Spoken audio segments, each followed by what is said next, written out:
જાઓ બેટા. એ કોઈની વહુ નથી.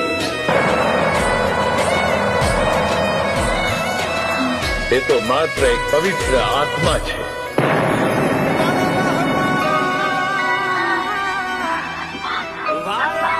હા, એક એવો પવિત્ર આત્મા કે જેને નથી કોઈ સ્વાર્થ કે નથી કોઈ લાલસા, નથી એને કોઈ એવી અતૂટ ઈચ્છા કે જેને કારણે એને પાછું આવવું પડે.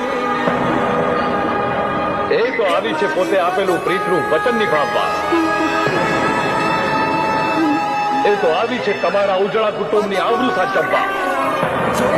એ તો આવી છે બે કુટુંબને એવો દિલાસો આપવા કે એના વગર પણ તમારે જીવવું પડશે. પરંતુ લાગણીઓના બંધનમાં એવી તો બંધાતી ગઈ કે આજ સુધી પોતાના મનની વાત એ કોઈને કહી ન શકે.